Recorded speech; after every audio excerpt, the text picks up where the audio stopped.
The smell of burnt walnut cake should have been the only thing wrong that Sunday. But it wasn't. Not when the air was thick with something nameless, something heavy, invisible, and sharp enough to slice through my ribs. The living room buzzed with life. Laughter bouncing off the walls, glasses clinking, kids smearing chocolate on the furniture.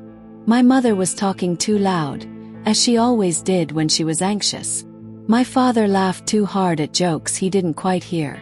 Everything was familiar. Everything was a lie. Then he walked in. A man with dark eyes and a clenched smile. No one recognized him, or at least they pretended not to. But she did. My wife. The woman I had built nearly a decade of life with. She froze. Her eyes, so quick, so bright, dimmed instantly. It was like watching a soul try to escape its own skin. And in that moment, he knew. Before a word was spoken. Before the awkward silence settled. Before the flicker of a glance passed between them, he knew. He moved through the room like he belonged there, like he'd been there before. He greeted everyone with the ease of someone comfortable in the home of someone else's wife. When he reached us, he offered me his hand. "I'm Tomas, an old friend of Mariana's." Old friend. His lips said friend, but his eyes screamed lover. She couldn't breathe. She saw it. Her chest rising too quickly, her fingers trembling around the stem of her wine glass. And in that breathless second, my whole world ruptured. The sound around me warped. Colors dulled into gray. Reality cracked wide open like a porcelain vase meeting cold tile. And there, in the broken shards of everything I thought I knew, I saw myself. Alone. Utterly and irrevocably alone. In front of my family. In the middle of our life. Betrayed, not just with a body, but with years of memories, trust, and every soft word I thought was real. I didn't cry. Not yet. I smiled, because that's what broken people do when no one is allowed to see them fall apart. A small, aching smile. One only those who've been gutted from the inside recognize. "Nice to meet you, Tomas. Make yourself at home." Said that. God help me, I said it. But inside I was burning. Like a house set on fire with no one left to save it. And as everyone went back to pretending the world was still intact, I stood there asking myself, how do you rebuild a heart that was shattered by the very hands that once vowed to protect it? And worse, how do you keep breathing, knowing love was nothing more than a carefully worn disguise? Before the storm there was quiet. Quiet I mistook for peace, for safety. We lived in a sunlit apartment on the 5th floor, with wide windows that spilled warmth onto our hardwood floors. Sunday mornings smelled like fresh coffee and pancakes. Her special recipe, the one with the cinnamon she claimed was our secret. I remember thinking, this is it. This is what it means to be chosen. Mariana had this way of existing that pulled people in. Not loud, not flashy, but magnetic, like gravity wrapped in silk. I fell for her quickly, maybe too quickly. But how could I not? She made love feel like certainty. In her eyes I found home. In her voice I found calm. We built a life slowly, deliberately. Travel plans scribbled on napkins. Lazy nights with wine and old vinyls. Inside jokes that became part of our language. I used to think I knew her better than anyone. Maybe I did. Or maybe I only knew the version of her she allowed me to see. I remember the way she looked at me across the kitchen counter when we were planning our wedding. Eyes full of light, fingers tapping nervously against her coffee mug. "Do you really want to spend forever with me?" she asked. And I laughed. I already do. Looking back now, I wonder if she was testing me, or warning me, or simply afraid that I meant what I said. There were little things, tiny moments, a glance at her phone that lingered too long. A text she answered too quickly or not at all. Late nights blamed on work. Weekends when she seemed distant, even though she was right beside me. But I didn't ask. I trusted. I wanted to trust, because she made me feel like I was the only one. The way she reached for my hand in the middle of a crowded room. The way she kissed me goodbye even when she was running late. The way she curled into me at night like I was her anchor. She told me everything. Or so I thought. We talked about buying a house, getting a dog, maybe even starting a family. There were vision boards, budget spreadsheets, Pinterest folders full of baby names and backyard gardens. Our love didn't feel perfect, but it felt real. Imperfect in the way that real life is. And that's what made it beautiful. That's what made it ours. So when she'd go quiet for a moment too long, when she laughed a little too hard at a text she wouldn't let me read, I silenced the voice inside me. The one that whispered something isn't right. The one that knew. Because love, when it's deep, can make you blind. And I was blind. Willingly. Desperately. I told myself I was just insecure. That I needed to be better. Calmer, more trusting, less paranoid. But the truth is, she was already slipping through my fingers. And I didn't see it. Or maybe I did. And I just couldn't bear the thought of losing her. Because how do you confront the cracks when your whole life is built on believing they don't exist? The unraveling didn't come all at once. It was slow, methodical, like a thread tugged from the edge of a sweater, tiny, unnoticeable, until suddenly you're left holding pieces of something you swore was whole. Started with the phone. Not a specific moment, not a message caught red-handed. Just the way she clutched it tighter when I walked into the room. The way it never left her side anymore. Not even when she went to the bathroom or took a shower. She used to leave it charging on the nightstand. Unlocked. Unbothered. But now it was password protected, turned face down. Every time it buzzed, her face shifted. Not in panic, just a flicker. A shadow behind the smile. And I told myself not to pry. Because love doesn't spy. Because trust means giving space. But in truth, I wasn't noble. I was afraid. Afraid of what I might find if I dared to look. Then came the absences. The late-night meetings. The business trips that felt rushed, unplanned. She once left in such a hurry, she forgot her toothbrush.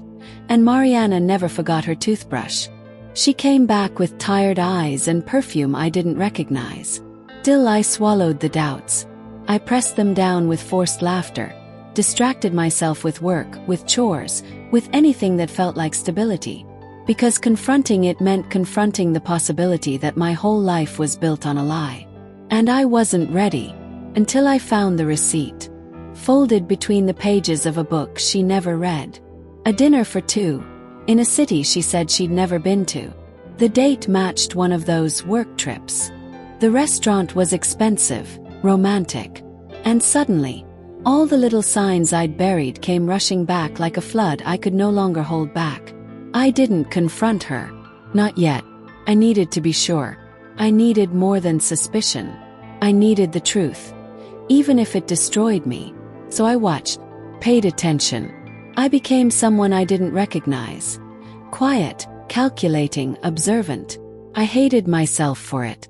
But I needed to know who I was sharing a bed with. I needed to know who she really was. One night, she was texting beside me in bed. Smiling softly. Not at me. Not at anything I could see. And something in me broke. "Who are you talking to?" Yes.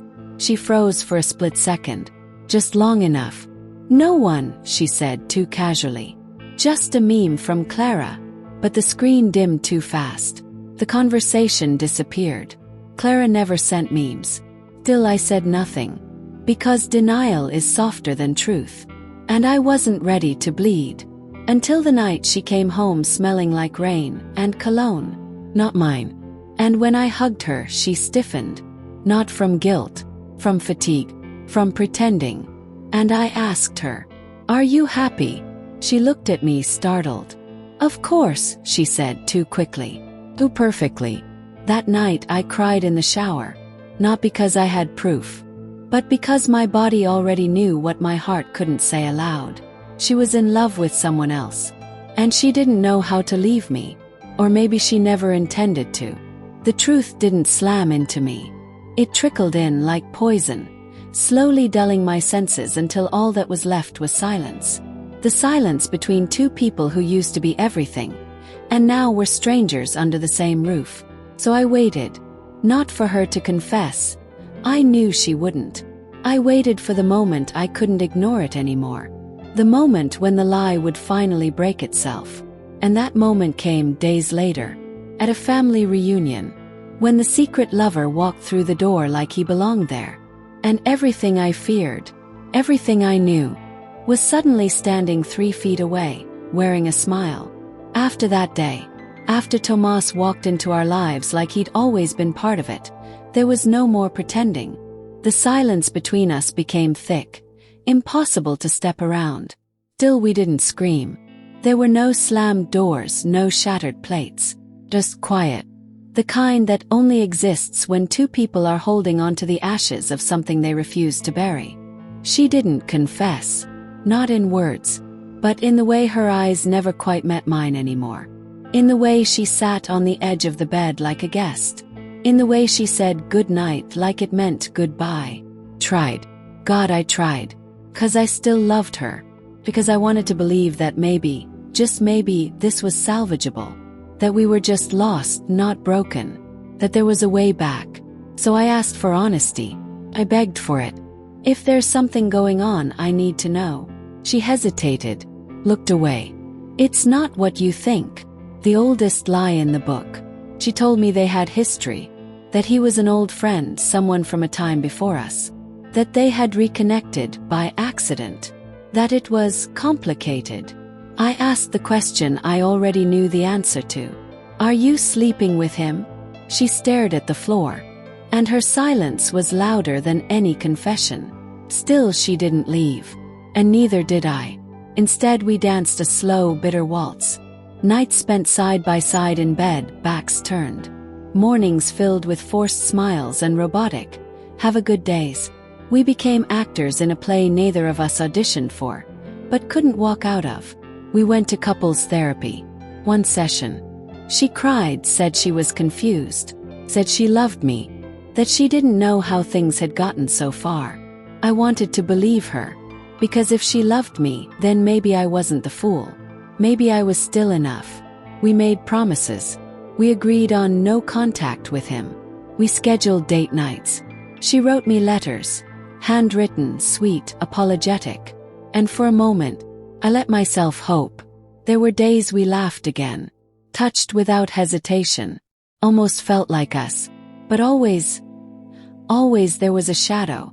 The unanswered texts, the way she looked out the window too long, the name she never mentioned, but was always present. Then came the slip. She left her email open on the shared laptop. I didn't mean to look, but I did. Dozens of messages, sweet aching words. I miss you. When can I see you again? I can't stop thinking about that night. And one line that felt like a knife twisted into bone. I wish I was waking up next to you instead. I stared at the screen for a long time. Not crying. Not screaming. Just empty. When she came home that night, I didn't confront her. I made dinner. We ate in silence. She said she was tired and went to bed early. I stood in the kitchen for hours, hands gripping the edge of the sink, trying to hold myself together, trying to figure out why I wasn't walking away. And the truth, because I still thought maybe it was my fault. Maybe I wasn't enough. Maybe if I had been more patient, more attentive, more something, she wouldn't have drifted. I asked myself the question that haunts anyone who's been betrayed. What did I do wrong? I was willing to forgive her, willing to start over, but she wasn't willing to let him go. And that's when I knew. No amount of therapy, no grand gesture, no vow could undo what she'd chosen. She hadn't slipped. She had decided. I had to decide too.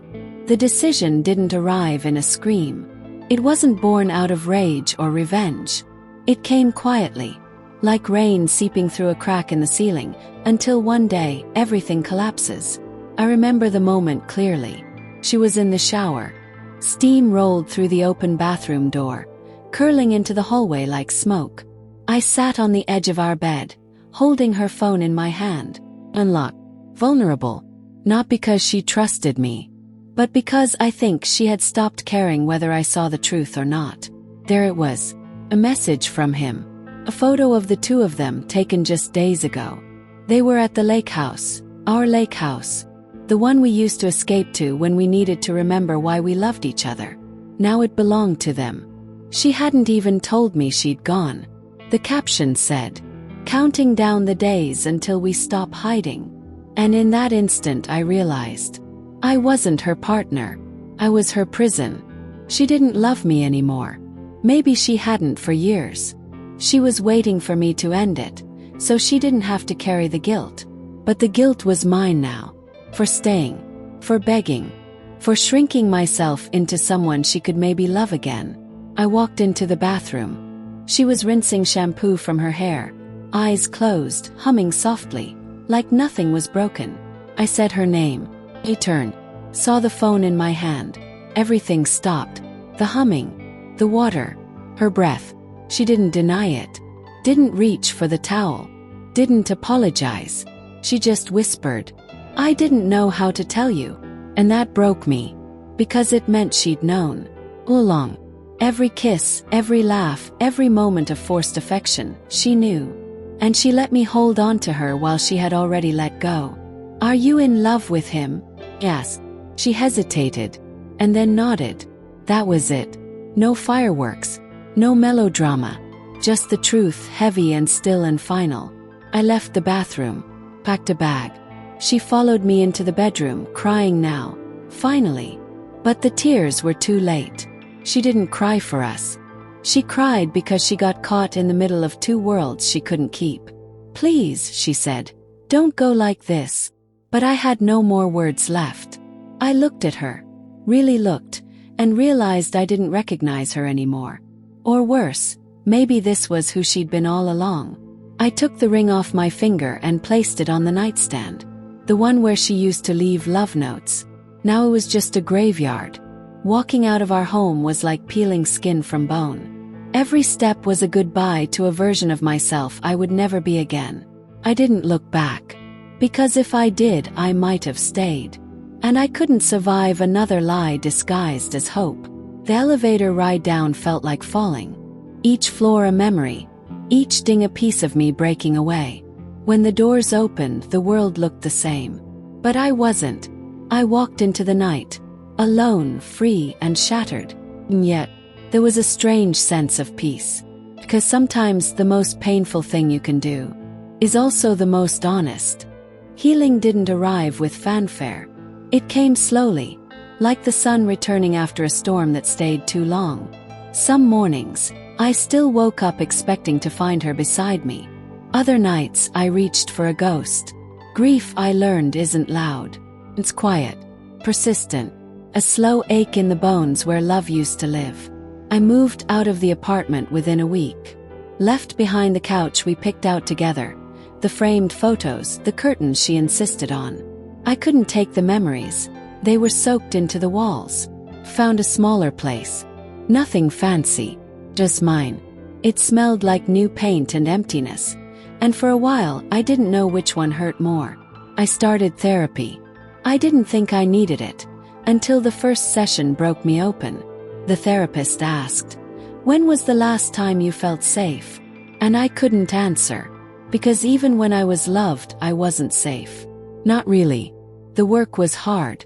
Some days, I felt like I was walking barefoot over broken glass just to reach a version of myself I'd forgotten. But piece by piece I began to remember.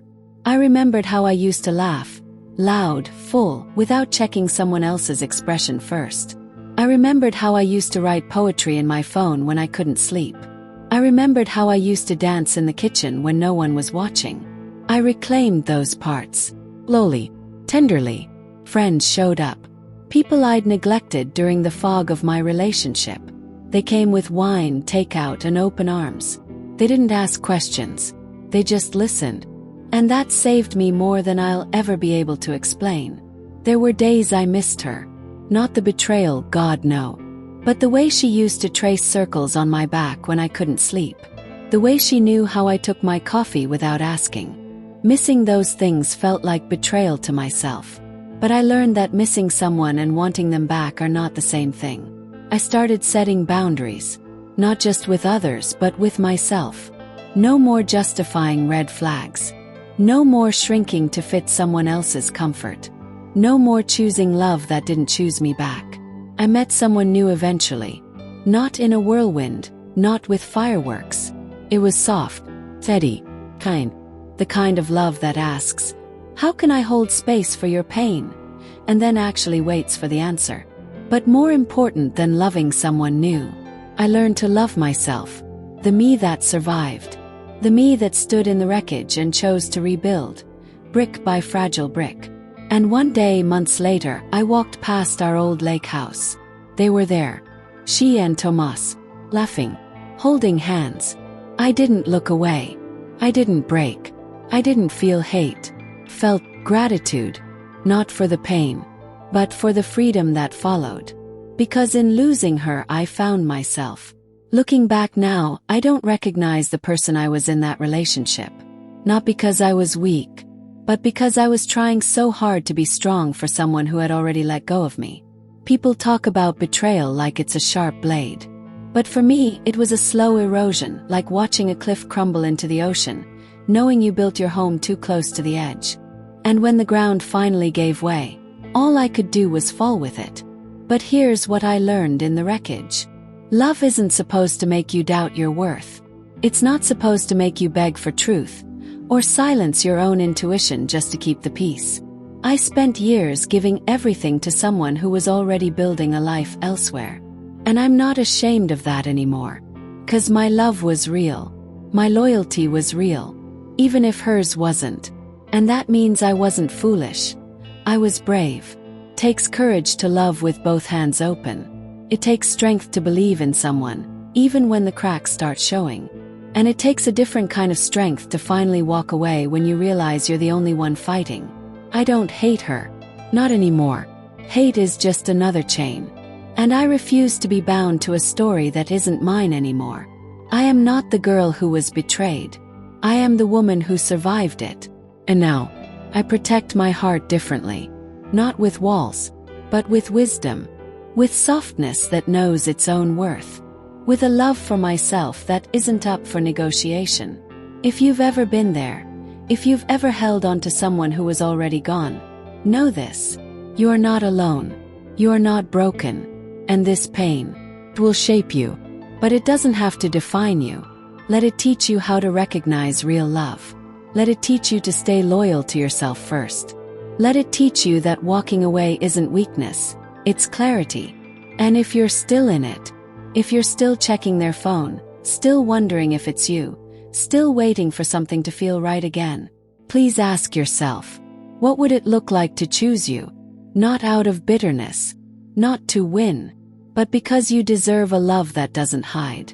And I'll leave you with this. Would you forgive someone who shattered your heart, while looking you in the eyes and telling you they never meant to? 'Cause I did.